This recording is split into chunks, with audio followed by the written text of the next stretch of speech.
Disney Channel has just launched its newest animated series, StuGo by Ryan Gillis. The story of 6 overachieving middle schoolers who are tricked into a fake summer camp run by a mad scientist, but there's some crazy layers to this. The kids are a diverse team that feels very reminiscent of Craig of the Creek, but in a good way, led by Pliny, who acts as a kind of unified voice for the team. The real main character, however, is Dr. Lula, a mysterious scientist who the children have never even heard of before, who has suddenly selected the 6 of them for her very legitimate summer camp, as she calls it. It's the kind of show where every half-hour episode is made up of 2 minisodes with separate stories, but these first 2 minisodes really mess with the audience's expectations by going back and forth with Dr. Lula's mind games. When they first arrive at Dr. Lula's, they are greeted by one of the many mutants that she has created. Some, like this fellow, working directly for her, but with the masses of others living out in the wild of the Caribbean island that she has taken over. Dr. Lula has the kids try to fix her laser machine and then sends them on a mission to retrieve a crystal that would help power it. But it seems obvious that both of these tasks could have been done by one of her mutants, or even a team of them.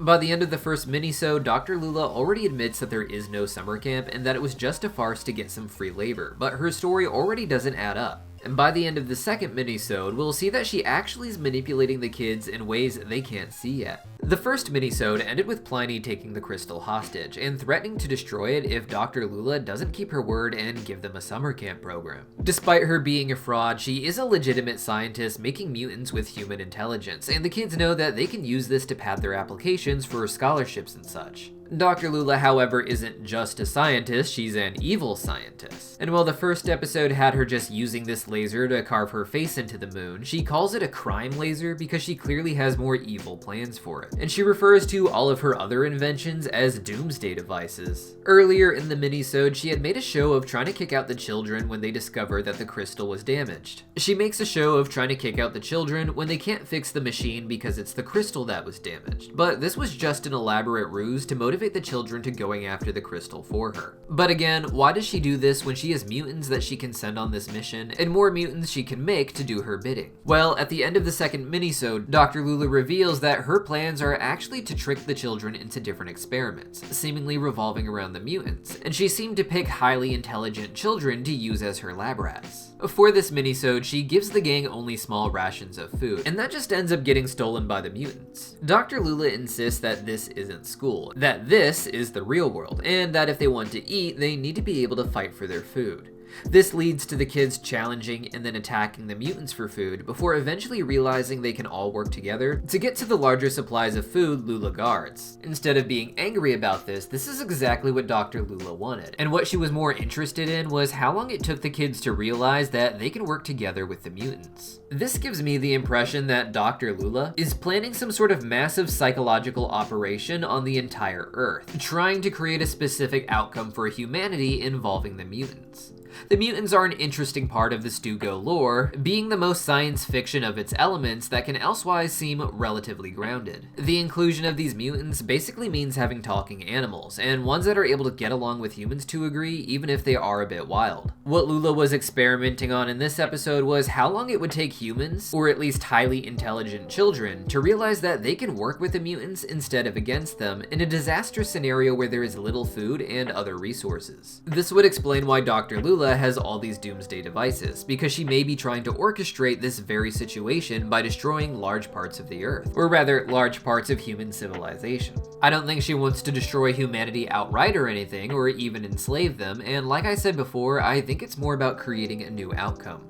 Right now, Dr. Lula is starting to show something of a soft spot, I'd say, and I think she ultimately cares for the other beings that she sees as her responsibility. This is starting to become the children, going from lab rats to people she might love one day, but also to her mutants, who she probably doesn't want to keep isolated on this island forever. Right now, they're running free on this island without many other humans to interact with, and she probably doesn't know how to integrate them into human society or even into the human world around society. With these experiments with the StuGo kids, she she gets to see what works and what doesn't when trying to create a situation where two different types of people need to collaborate. This is one reason why fans think the show is called StuGo, with the theory being that it means student government. Instead of a student government at a school, however, this will be a government of students established in a new type of society involving mutants. It's kind of a dark theory, but based on what we have here in the first 2 minisodes, it'd be really cool to see this pan out. The show doesn't seem to be afraid to lean into some of its dark ideas, simply wrapping them in Disney cartoon style to make it seem all slapstick and ultimately silly. The second minisode was really fun for me, because while I don't encourage violence outright, I think it's really annoying when cartoons play that idea that good guys should never be violent and that things will always work out if they aren't. Instead, when their food is threatened and the mutants cheat in the challenges created, the StuGo kids realize that sometimes violence is the answer and just attack the mutants. Right now, this is a rather silly depiction, of course, but at the end of the day, it's teaching children that sometimes you need to fight back, especially if you don't want to starve. Though again, the kids do end up learning to work with the mutants by the end of the episode. I think this little moment of violence really says more about where the show can go, with the kids at some point working with the mutants not just to get food from Dr. Lula, but going after Dr. Lula as a whole, perhaps when she finally pushes all of them too far with her weird experiments. Right now, Dr. Lula is the most interesting character, and she seems to be part of the trend trying to recreate the success of Rick from Rick and Morty, being an older, bossy, hyper-intelligent scientist manipulating younger people for greater gain. This isn't the first time a cartoonist tried this, and it's not even the first time Disney tried it, as the opening episode of Hailey's On It worked with this setup as well. But in my opinion, Dr. Lula is the first one of these to actually feel like a real authentic character while also capturing a little bit of Rick's own magic. In addition to a first episode with 2 minisodes, we also got another episode released at the same time with its own 2 minisodes, with these 2 focusing more on some of the side characters in the group instead of just Dr. Lula and of course Pliny. The first of these focused on Frances, as she refused to fall victim to the mutant-brained manatee that was left to babysit the gang for the day. Here, she started to bond with Dr. Lula, I would say, and hopefully this pans out in later episodes. The second episode was more lighthearted and focused on the character named Larry. While this was a fun adventure that helped us get to know this character a little bit more, it wasn't that serious, and I'm expecting a lot of the episodes coming to be in the same style. Maybe after we've had an introductory episode for each character, we'll start to get deeper and deeper into them and their psychology, as there's definitely something fun to play with here, as seen in the episode for Frances. In her episode, this manatee was engineered by Dr. Lula to give the kids grades based off of art projects, with these grades being rewarded by stickers. This leads kids to craft increasingly strange and dangerous things before inventing a machine for the manatee to attack Dr. Lula, all as part of the manatee's plan to steal her wave hog and get free. On the surface, it's a funny story, but one of the kids, Frances, refuses to go along with the manatee, not trusting its system of stickers as motivation. The other kids are intelligent, but they also are high achievers, and these types of kids tend to be taught to value rewards and awards that come from work more so than fun.